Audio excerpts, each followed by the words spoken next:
A cosmic anomaly tears open the night sky above Gothic skyscrapers. Ant-Man, in his suit, is violently thrown from the portal, plummeting toward the city. He crashes into a rain-slicked alley, returning to his normal size. Rain slicks the grimy brick walls of a narrow alley, reflecting the flickering neon of a distant bar sign. A lone, nervous man in a trench coat is pressed against a dumpster, his breath fogging in the cold air. A hulking THUG, face obscured by shadows, brandishes a wicked-looking knife, its edge catching the dim light. The only sounds are the steady drizzle of rain hitting the pavement and the mournful wail of a far-off siren. The air is thick with dread, a classic portrait of Gotham suffocating despair. The thug takes a menacing step forward, and the man flinches, squeezing his eyes shut. Suddenly, a cheerful, out-of-place voice cuts through the tension like a sunbeam through storm clouds. Ant-Man, Theo, hey, you dropped this? The thug freezes mid-step, his head whipping around. He peers into the darkness, a look of pure confusion on his face. He pats his pockets, then shakes his head. Standing on his rain-soaked shoulder is a tiny 2-inch tall figure, Ant-Man. He holds up a gleaming nickel between his thumb and forefinger, looking genuinely inquisitive. The thug squints, trying to pinpoint the impossibly close source of the voice. Ant-Man, can't, no? Well, you can have it anyway.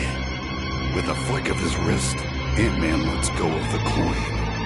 As it falls, it rapidly expands, growing from the size of a button to a dinner plate, and then to a full-sized manhole cover in the blink of an eye.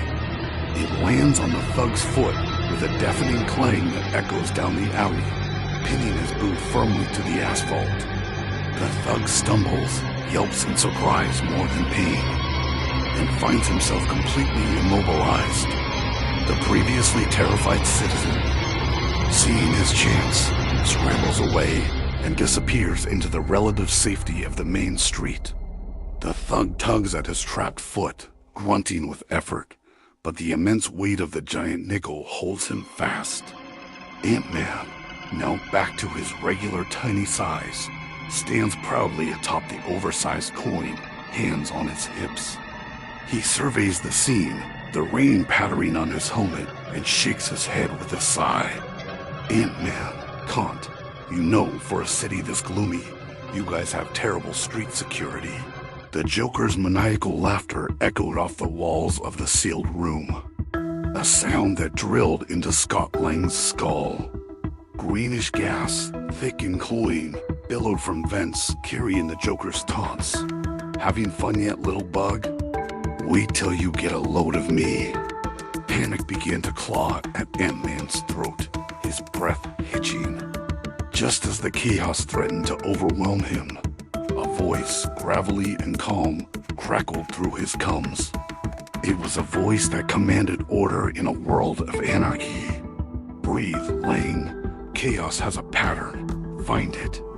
From the digital heart of the Batcave, Batman watched a dozen monitors, his eyes dissecting the Joker's twisted architecture. He was Ant-Man's anger in a sea of insanity. The gas is a distraction, Scott. He wants you panicked. Batman's voice was a steady metronome against the Joker's cacophony. Look to your left. The floor panel, third from the corner. It's newer than the others. Guided by the dark night, Ant-Man shrank, the world expanding into a massive landscape. He saw it then, a hair-thin tripwire connected to the panel, almost invisible. The wire leads to the ventilation control, Batman instructed. Sever it, now. With a precise flick of his wrist, Scott cut the wire. The hissing gas receded. Good, Batman grunted. He's testing your perception, not your strength. Stay small. Stay unseen. They moved from one death trap to the next. A deadly symphony conducted by the Joker and deconstructed by Batman. Finally, they reached the centerpiece, a twisted shell game.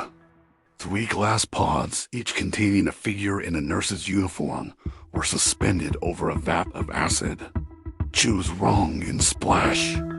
The Joker cackled over the intercom. One is a real nurse. The others are just my little mannequins rigged to blow. No second chances. Ant-Man's instinct was to rush, to try and guess. No, Batman's voice cut in, sharp and certain. Don't look at the pods. Listen. Shrink down. Get close. A machine has no heartbeat. Scott darted between the pods, a microscopic observer. The first 2 were silent, cold. But beneath the third, he heard it. A frantic, terrified, human rhythm. Thump-thump, thump-thump. He found the release mechanism, a tiny switch only he could reach. With a click, the correct pod lowered safely to the ground. The others exploded harmlessly against the reinforced ceiling. The nurse was safe. The Joker's laughter died, replaced by an enraged scream that was cut short. Silence fell. Through the cum, Ant-Man heard a sound he didn't expect. A quiet, almost imperceptible nod of approval from his mentor. "Welcome to Gotham Lang," Batman said, his voice flat but carrying a new weight. Scott Lang, standing amidst the wreckage of the Joker's playground, finally understood. This wasn't a fight you won with a punch. It was a different kind of war, fought in the shadows of the mind.